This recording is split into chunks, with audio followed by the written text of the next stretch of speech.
This agenda will deliver lower energy costs for consumers, create American jobs, and provide economic and energy security for American families by utilizing American resources and capitalizing on our competitive and technological advantage. That all sounds good. I'm just kind of worried how you're going to get there. Hey y'all, it's Becky here from the Beckosphere, where we talk about climate news and solutions. And today I wanted to talk about the new Republican House of Representatives task force for the energy, climate, and conservation. And I wanted to look at their first pillar in their new plan that they're kind of releasing in chunks, like their climate plan. Basically, this would be their climate plan if they regained majority in the House of Representatives. So I'm going to go ahead and share my screen. Okay, so let's go ahead and take a look at their plan, or I guess pillar one of their plan, which was just released yesterday. We're going to see from what perspective they're taking it, what solutions they're thinking about. I'm going to do it from an objective point of view based on my own research and understanding on these topics. A little about me: I graduated with a background in environmental science and journalism, so I talk about climate change on this channel. If that sounds like something you'd be interested in, go ahead and click that subscribe button below. I also do have a weekday podcast where I talk about what international and US based climate news is happening every single weekday morning in about 10 minutes or so. And so if that sounds interesting to you too, it's called The Climate Recap, and you can find it wherever you get your podcasts, and it also has its own little YouTube channel just for audio. So anyways, that's my background. So I'm just going to try to take this from an objective perspective based on what information they give me. And let's just look at what the first pillar of their plan is. Actually, let's start by looking at their plan overall. The nationwide average price for a gas of gallon has reached $4.72. The highest price ever recorded. President Biden and House Democrats simply don't have a strategy to address our current energy crisis, and Americans are paying for it. First of all, they do have a strategy, you just don't like that strategy. And second of all, it's not necessarily their fault that the gas is that high. There's actually a really great video that Climate Town just recently did on what controls the gas price. But bottom line, big misconception that the president somehow has the ability to control international gas prices, because he doesn't. He really doesn't. There's no special button on that. And if anything, it's more like the oil companies have a little more control over that. But it's, again, very complicated. Highly recommend that video.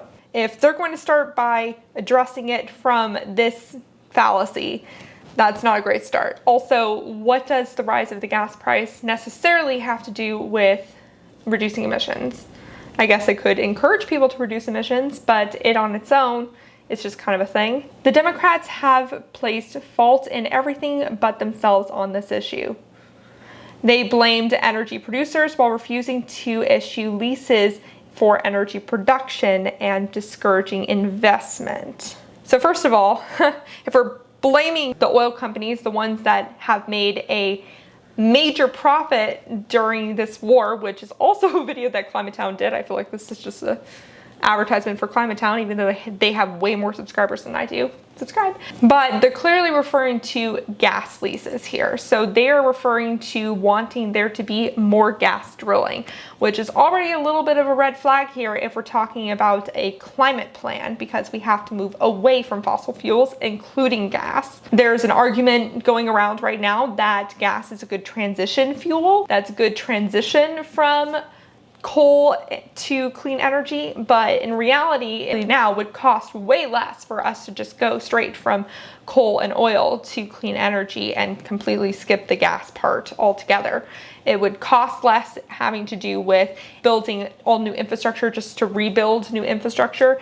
And it also costs less because the gas prices right now are just so high. It doesn't make sense for us to move to more gas products when it's actually cheaper to just go straight to electrification. So yes, there is a little bit of blame to go on the oil companies for the gas prices.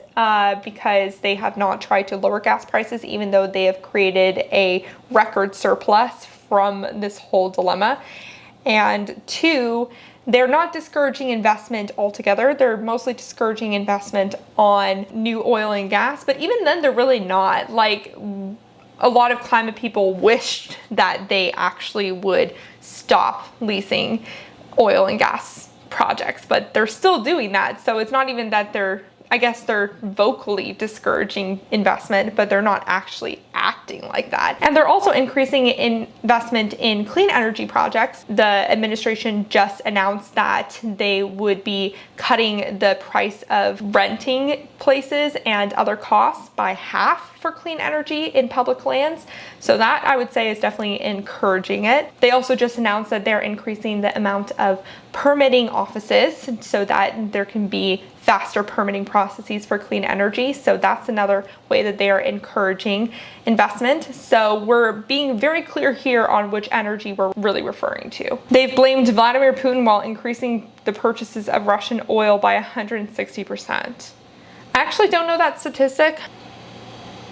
Okay, there's no source for this. So I don't know where they're getting that statistic from. Russia's part of OPEC, which is the big oil cartel. So yeah, they play a role. Also, Russia is one of the top oil suppliers in the world. So yeah, I'd say them going to war and us boycotting their products definitely has increased prices. I mean, that makes sense. And they've claimed renewables are the only solution while stopping production of critical minerals here at home. Stopping? I wonder if they're referring to people who are concerned about the environmental impacts of mining, and that's why they're slowing down the process. Because I don't know of anything that refers to them stopping production of critical minerals. If I find it in the editing phase, I'll put it in. For anything I say, if I find something in the editing phase, I will put it in. And leaving our home even more dependent on China. Okay, so for that, they're referring to the fact that a lot of solar products come from China, which is the whole tariff issue, which if you don't know what I'm referring to there, I did a video on the solar tariff problem recently, so you can check that out. So yeah, we are pretty dependent on China when it comes to solar. I will admit that, but to be honest, most countries are. Basically, since China subsidized the shit out of solar, we've been reliant on China.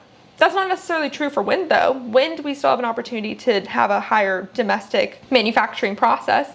And for a lot of other things, we could have a higher manufacturing process. And we can even spur more manufacturing here, though it's been very difficult to make that happen, but it's still possible.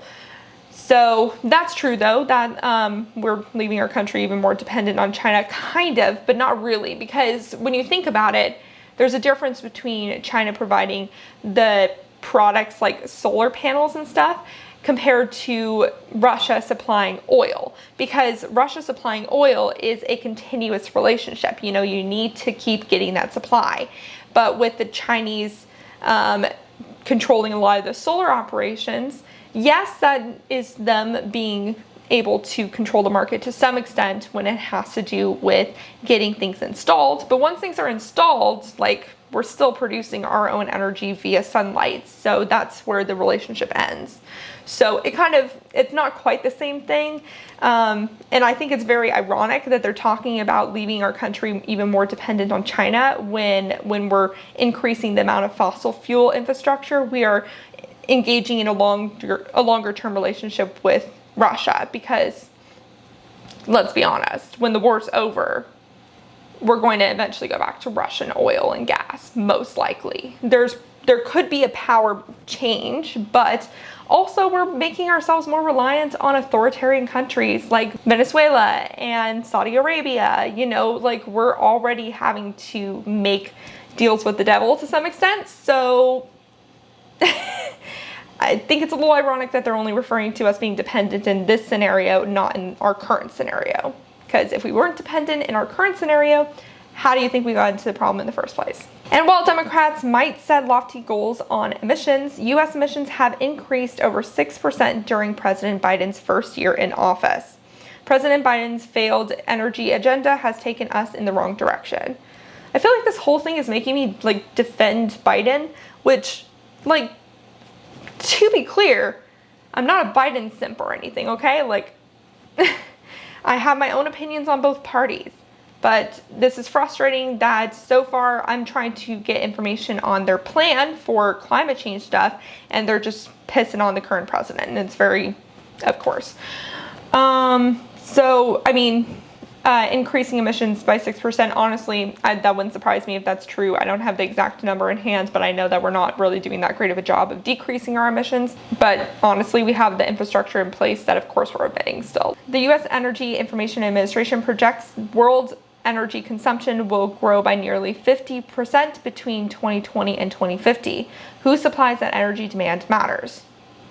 Okay. So yes, our energy consumption is definitely going to go up, especially, so there's multiple factors relating to that, right? There's the increased population, though that's not as much of the case in the US right now because our population has practically stabilized. There's also just increased electrification as we're moving towards clean energy. We're going to rely more on electricity rather than using fossil fuels in other spaces.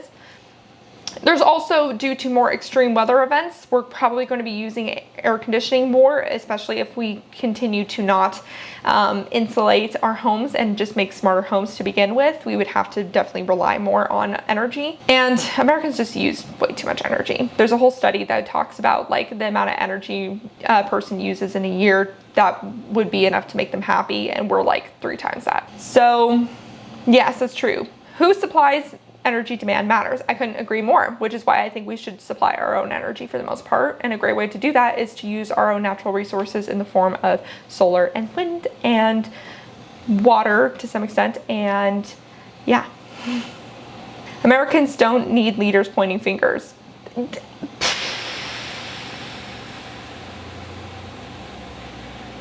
So you point fingers for 3 paragraphs and then you say we don't need to point fingers. Come on! We need leadership that can provide a coherent energy strategy that lowers costs and provide cleaner, more secure energy to Americans and our allies around the world. I agree to Americans. I kind of don't think we need to be supplying all that much to other countries. I kind of think it would be better if most countries were energy independent. I think that there's some value in having a smaller partnerships. I guess I've outed myself as not much of a one world, one sun idea, but I'm going to do a video. I decided I'm going to make it a series. So I'm going to do a series on modernizing the grid, and the concept of macro grids versus microgrids is going to be a part of that. As part of Leader McCarthy's commitment to America, House Republicans have created 7 Republican task forces to identify and develop policy solutions to the issues facing the American people. I wonder what the other ones are. The Energy, Climate, and Conservation, or ECC, task force is creating an agenda that is built on the proven success of conservative energy policies, like those that made the United States the world leader in reducing carbon emissions while increasing productivity in the first place. We're not a world leader in reducing carbon emissions at all. In fact, there was a study that I just covered, I guess by the time you're watching this, probably yesterday, that put us at, I think, what are we at? 43rd? Something like that. We're not leading by any stretch. And that's because we're not really being progressive with our energy policy here. This agenda will deliver lower energy costs for consumers, create American jobs, and provide economic and energy security for American families by utilizing American resources and capitalizing on our competitive and technological advantage.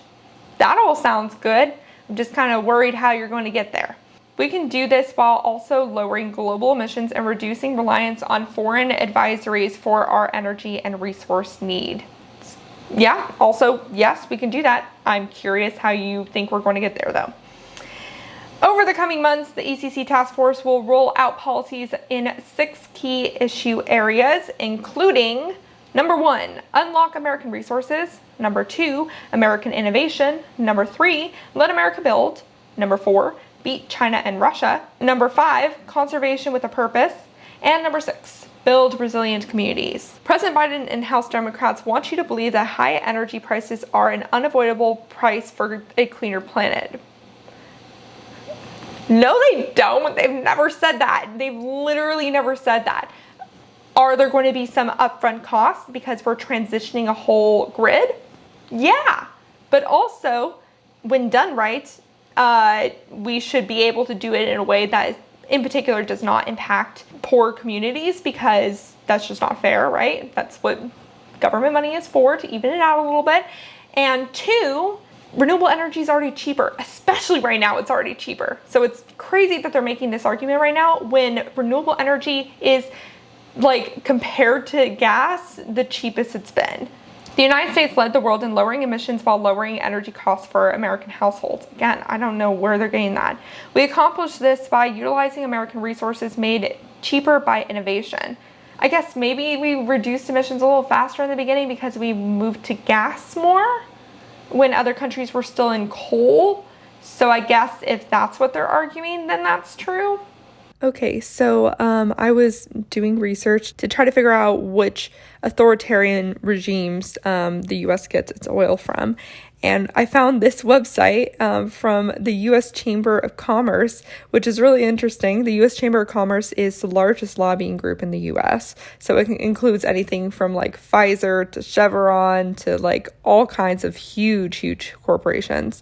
And they wrote a piece called "Greater U.S. Energy Production is Needed to Reduce Reliance on Authoritarian Regimes," which I thought was interesting. So they're basically advocating for more LNG or liquefied natural gas infrastructure. But what I found the most interesting is this graph right here. Methane emissions intensity of oil and gas production. Here we are, the US. We are more emissions heavy. And by the way, methane is a more potent greenhouse gas than CO2, though it doesn't last in the atmosphere for as long. I believe that it's 84 times stronger for the first 20 years that's released than CO2. And we have a higher intensity in our operations than Brazil, China, the United Arab Emirates, Kuwait, Canada, Qatar, Malaysia, Saudi Arabia, and Australia. We have more emissions intensity. This is why we should not partner with Venezuela, by the way. But we're in an article in which we're advocating for more domestic production. We have a graph that's disproving why we should increase our domestic production. I don't understand. Therefore, a comprehensive approach to enhance energy security through increased domestic production will not undermine climate goals. How? I mean, I guess it reduces reliance on Russian imports, which are more intense, and Mexican imports. Those are two big ones for us, but still, Saudi Arabia, come on. We accomplished this by utilizing American resources made cheaper by innovation. Instead of pushing Americans with higher prices, reduce consumer choice. That's also ironic because we're asking for a more diverse grid with more options. Instead of punishing Americans with higher prices, they're not higher, reducing consumer choice, also didn't say that, and making it harder for Americans to innovate, also not true. We could be using a lot more innovation that's happening every day from people. There was a little thing that I found recently, because there's like this Slack channel. Listen to my podcast episode. That's all I'm going to say. My podcast episode, listen to it. There's a cute little solar robot in there, and I'm just going to say that. But there's plenty of really fun, great ideas out there that could honestly just use more funding and acceleration. And I think there was some money from the infrastructure bill that was for that. We should be exporting this model of success to the rest of the world. What model? We look forward to sharing this agenda with you and to restoring America's energy leadership. All right, so let's look at the first one. I want to say again, if this is regardless of party, honestly. If any party was putting this out, I would be saying this reaction, because I'm just talking about what the facts are. Okay, the Energy, Climate, and Conservation Task Force, unlocking American resources. Oh, we started with two quotes. We are going to get rid of fossil fuels, says Joe Biden. What a quote. I am wholeheartedly against fracking and drilling on public lands, said Deb Haaland. Okay. Under the Biden administration, we have seen record increases in energy prices coupled with inflation. Again, they're implying that it's because he's in charge. I guarantee pretty much any other president would be going through the same thing right now, considering the Russian war. In 2021, U.S. imports of Russian oil nearly tripled. Okay, I think there's actually, they cited things. Okay, EIA, I'm going to give them the benefit of the doubt for now, okay? Despite these facts, President Biden and his administration have consistently opposed American energy development. Rather than restricting domestic energy and mineral production, we need to unlock American resources to provide energy security here at home and for our allies abroad. Again, when they're saying consistently opposes American energy development, they're being very specific, which is just saying no sometimes to new fracking projects. That's pretty much it. Top line facts. Gas prices have risen nearly every single month of Joe Biden's presidency, long before Putin's invasion of Ukraine. Okay, yes, it's true. Also, Biden can't control gas prices. The U.S. Energy Information Agency projects that crude oil prices will remain above 100 BBL in the second half of 2022. Also, not surprising, which is the reason why we should move towards electric vehicles faster. And electrification in general. This is why we need to get off of oil. Okay, cool. 24% of Americans reduced or went without basic expenses, i.e. food and medicine, so they could pay their energy bill in the last year. We should electrify things and maybe, use some government money to help. In 2020, 43% of the European Union's natural gas and 29% of Europe's oil was supplied by Russia. True, they should also get off of that. When looking at just crude oil imports, in 2020, the U.S. imported an average of 76,000 barrels of crude oil per day from Russia. In 2021, the U.S. imported an average of 198,000 barrels of crude oil per day from Russia. That is a 160% increase in just 1 year of Biden's administration. I mean, yeah, honestly, we weren't moving very fast on moving away. So if that's a gotcha, it's true. The U.S. has 473.3 trillion cubic feet of proved reserves of natural gas and 38 billion barrels of proved oil reserves. Oh boy, where are they going with this? Global demand for minerals is on the rise, and production could increase by nearly 500% for graphite, lithium, and cobalt by 2050 to meet the growing demand for clean energy technologies. Okay, yeah, we should, but we need to do it in a way that is respectful to indigenous groups and also is a lowest environmental expense that we can manage. There seems to be a lot of lithium available potentially in the Salton Sea in Southern California, so that looks like a really good possibility. And this inspires innovation for people to find ways to extract these minerals in a method that is less invasive to the environment. And we need a really good recycling program so that this is just a short-term thing that we got to do is to dig up more minerals. We need a closed loop system.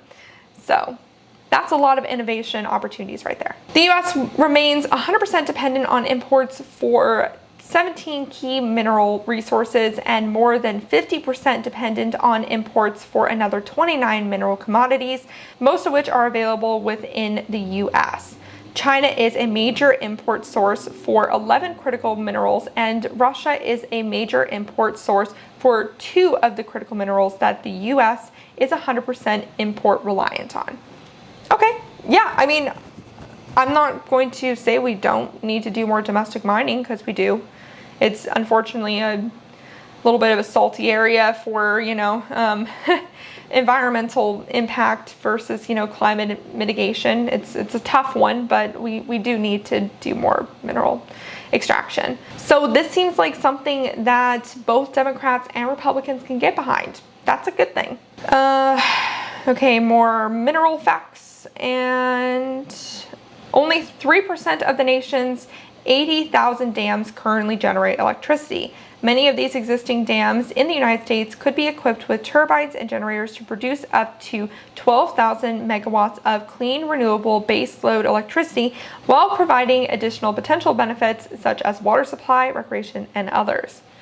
This is another example of a part of the clean energy transition that is a little tricky from an environmental versus clean energy standpoint, because some dams are cleaner than others.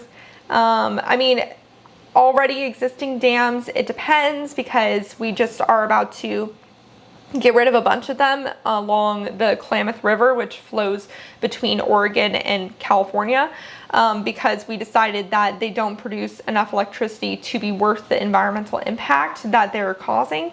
So it depends, like they're impacting the salmon industry because the rivers are just not viable anymore with these dams. So it depends.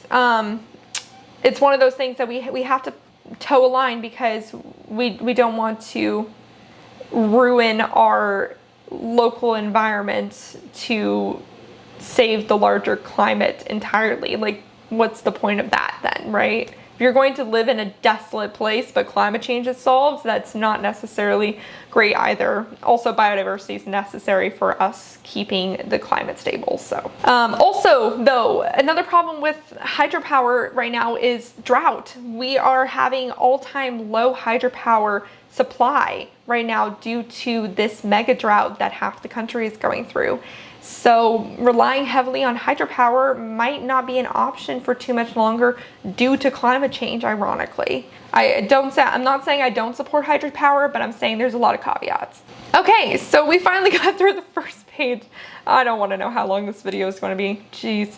But that was the first page, which is mostly pissing on Biden and talking about how much more we could be extracting oil and gas in this country. Where is the climate part? I'm missing the climate part. Top line talking points. How were those different than the bullet points? Gas prices and electricity bills skyrocketing.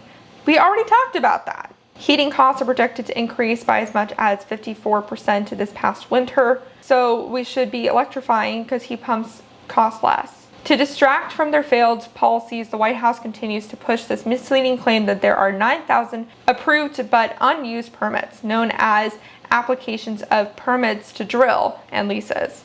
The Biden administration is currently sitting on over 4,400 pending APDs, which must be approved so American workers can produce more energy here at home to lessen our dependence on foreign oil. I think it's very ironic that they did not supply a citation for the misleading claim that 9,000 are unused. Let me see where they get that number from. Okay, let's go to pointer maybe. President Joe Biden said that his policies have not made the U.S. less equipped to withstand the impact of the ban on Russian energy imports. He contended that the onus is on U.S. oil and gas companies that have permits to begin drilling but haven't started. Okay. So here he says 90%. He's right on the numbers of permits, but what that means is a little more complicated than his statement suggests. The industry could move forward with the permits that it has that are currently unused and could ramp up domestic oil production to replace Russian oil, but these moves take time. So yes, so bottom line, oil companies could do more. If they wanted to, they could.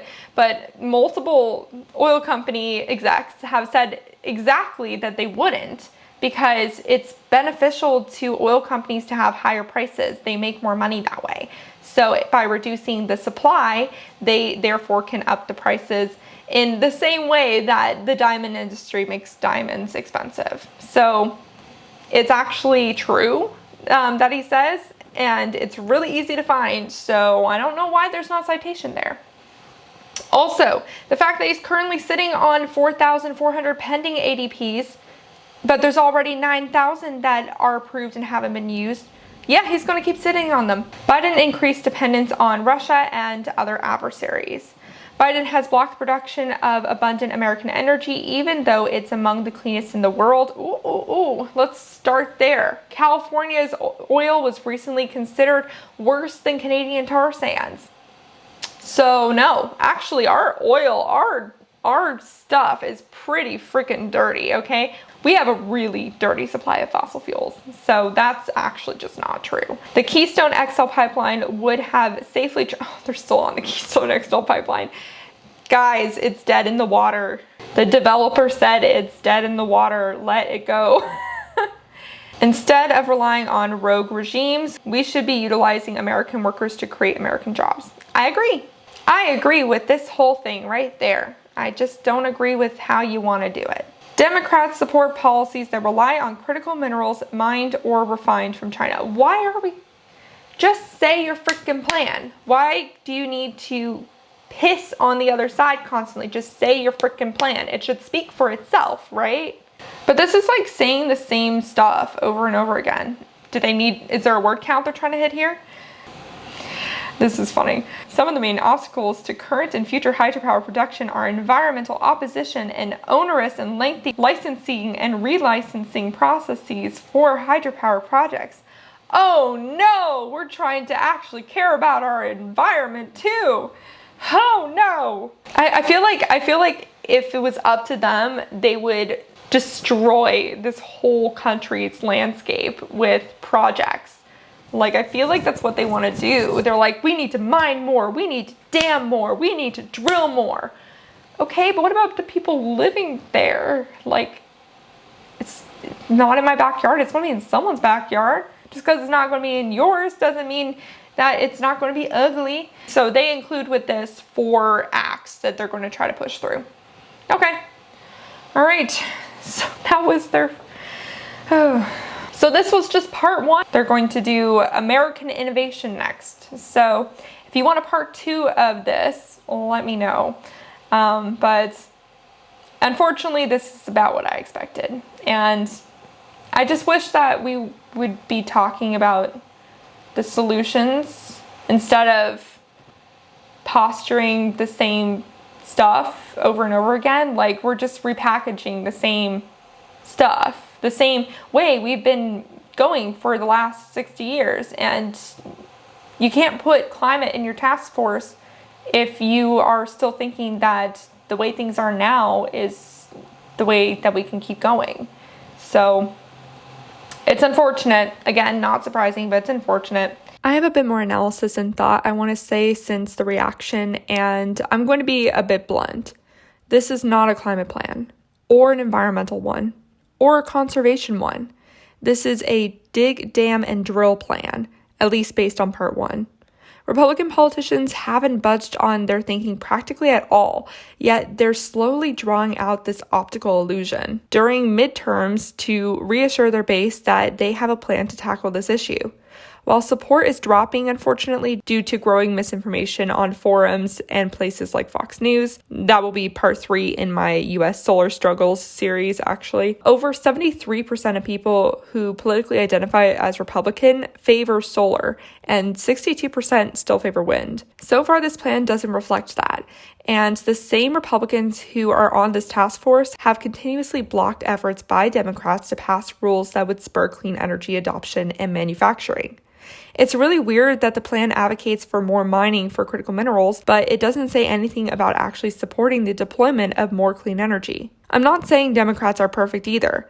After all, we have Joe Manchin, who's making the Democrat majority a joke, and many Democrats aren't thinking as ambitiously about the climate crisis as they should be. But if this is what the Republicans are leading with, expanding methane gas and reducing environmental inspections, climate-conscious voters remain stuck with one option. But yeah, let me know if you would like me to look at any proposals of any kind. Feel free to send them my way. My email is in the About Me page. I have been considering doing a video just talking about all the bills that have died in Congress so far this year for the climate, so we can get maybe a better idea on who are the people that are trying to propose things, what are the things that have been trying to be proposed. Because even though they die, someone's trying somewhere, you know? Someone's trying somewhere.